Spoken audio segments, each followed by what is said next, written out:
Today is Wednesday, November 20th, and I'm just wondering if, after 3 straight 12-5 seasons, if Dallas can even get to 5-12 this season. And now, a word from our title sponsor. Are all financial advisors fiduciaries? Fewer than you think. Not knowing could reduce your lifestyle.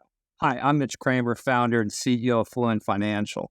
A fiduciary is a regulatory term to reduce conflicts of interest in wealth management.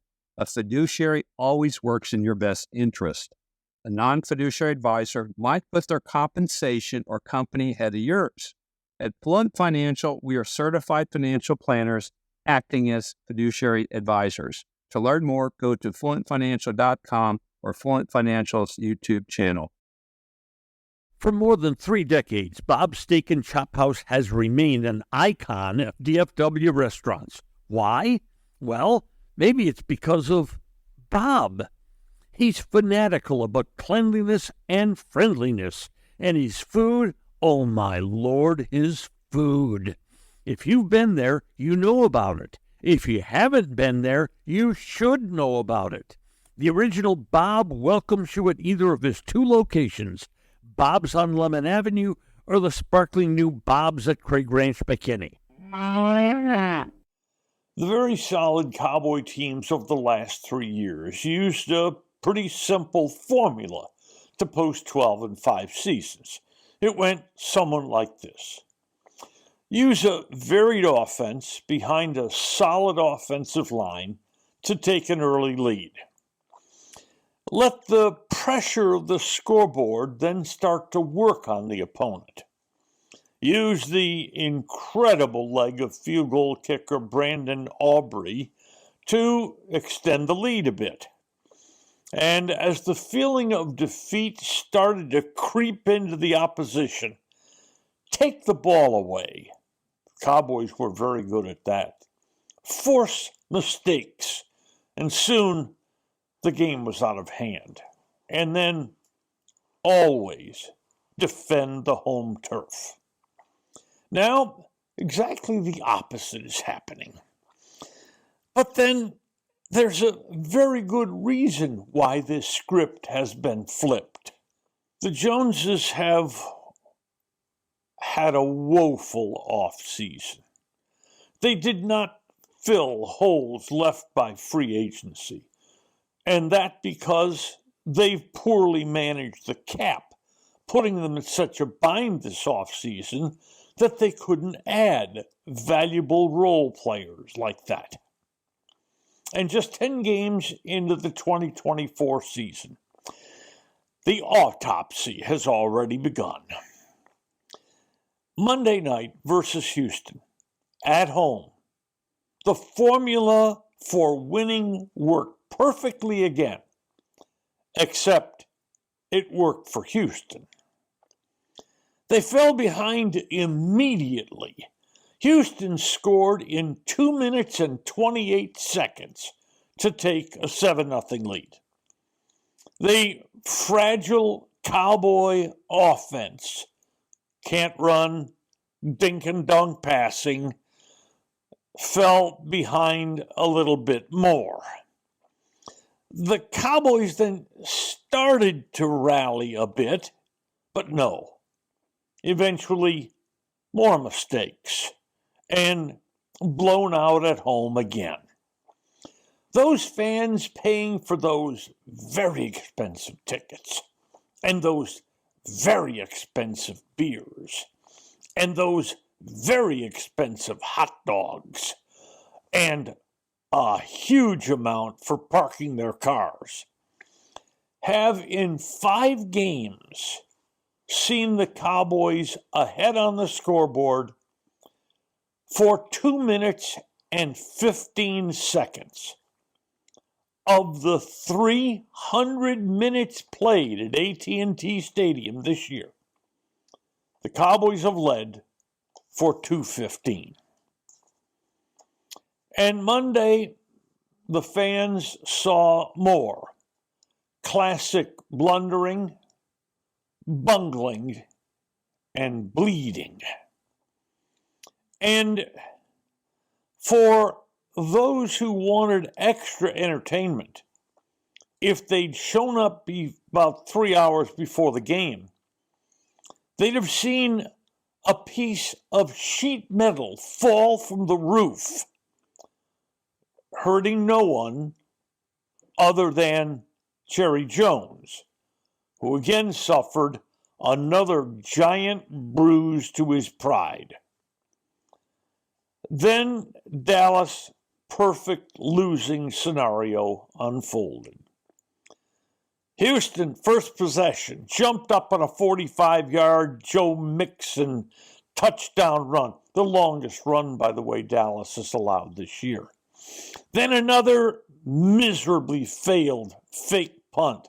Are we going to stop trying fake punts at some point this year? And then a Cooper Rush interception. And another Mixon TD. All in the first quarter. In the second quarter, a 15-yard penalty helped Houston get into field goal range to make it 17-7. And then they started losing more players to injury. Tight end Jake Ferguson, a concussion. Safety Marquise Bell, a shoulder injury. Further depleting a Dallas team that has almost no depth to begin with. And Brandon Aubrey missed a 40-yard field goal. It's the first field goal he's ever missed at AT&T Stadium after being 34 for 34. Then an impotent drive to end the first half with no points. And then an impotent drive to start the second half with no points.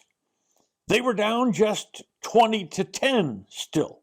And then the best drive of the day, a huge drive that took it into the Houston red zone. And on 4th and 2, instead of a field goal that would have made it a 7-point difference, they went for it. And on that 4th and 2, Cooper Rush was rushed and threw an incomplete pass to Zeke Elliott, who didn't appear to be open anyway. But still, at the end of 3 quarters, still down, only 20-10. Would there be hope? Well, then Dallas defense made a stop, and Dallas moved the ball from the 7-yard line out to the 29 and a big completion to C.D. Lamb. But then the Cowboys did what losers do. An illegal shift penalty on Lamb made it 1st and 15. And the battered offensive line collapsed. And Rush was hit and fumbled the ball. But wait, it was picked up by the Cowboys' 300-pound-plus tackle Tyler Guyton, who tried to run with it. How far was the 300-pound-plus tackle going to get in that mess in the backfield? But he fumbled it. And Derek Barnett picked it up and ran it in on a scoop and score. Houston 27, Dallas 10. And you could hear the fat lady singing somewhere. Then, more offensive line injuries. About 4 dozen C.D. Lamb woe is me looks on the sidelines, another Mixon TD, and the final ignominy. Dallas running the clock out on itself to get the game over. They're now 0-5 at home. They've lost those 5 games by a whopping 118 points, and that is the worst ever in the NFL. Yes, no question, literally and figuratively, the roof is falling in on the Cowboys' heads. Next, a few pointed Cowboy questions and actions. Mary and I are Crest Cadillac people. For what, about 15 years now? That's about right. Crest Cadillac XT4. Perfect size, perfect ride for us. Crest Cadillac at 121 on the Tollway in Frisco now has terrific offers on the Cadillac Lyrique and the soon-to-be-available all-electric Escalade. GM Mike Brusen's team is fantastic to work with, so join Mary and me as Crest Cadillac people.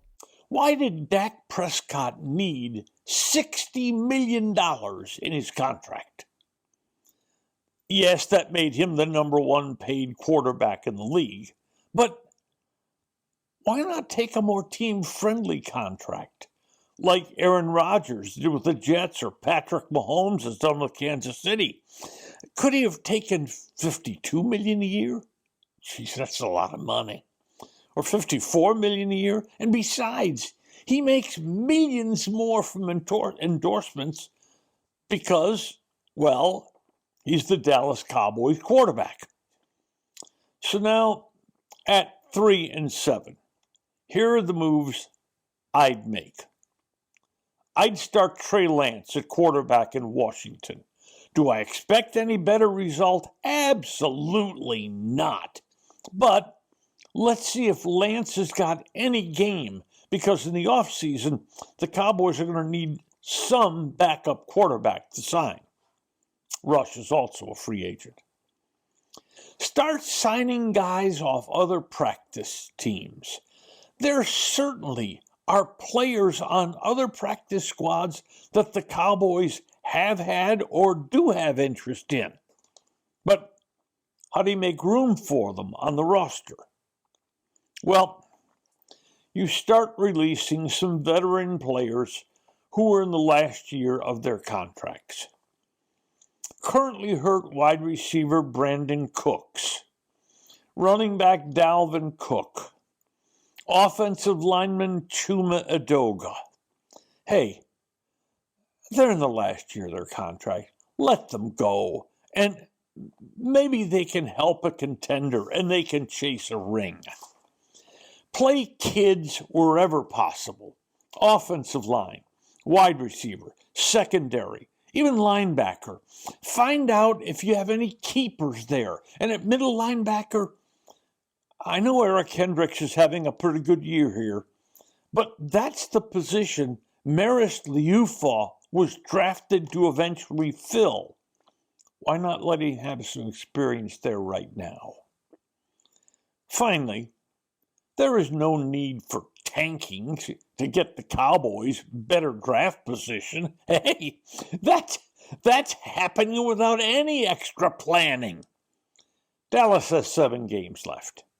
2 with Washington, 1 with Philadelphia, 1 with Tampa, 1 with Cincinnati. And all 5 of those games, the opponent may need to badly win to make the playoffs or for playoff positioning. That leaves a home game with the woeful Giants and a road game at dreadful Carolina. Can Dallas win those? Hey, don't be certain. Remember, the roof is literally falling in on this team. Today's episode brought to you by Fluent Financial, Retire Sooner, Better Lifestyle. And by Crest Cars. There's good. And by There's Bob's better, Steak and Chop House. And then there's Crest.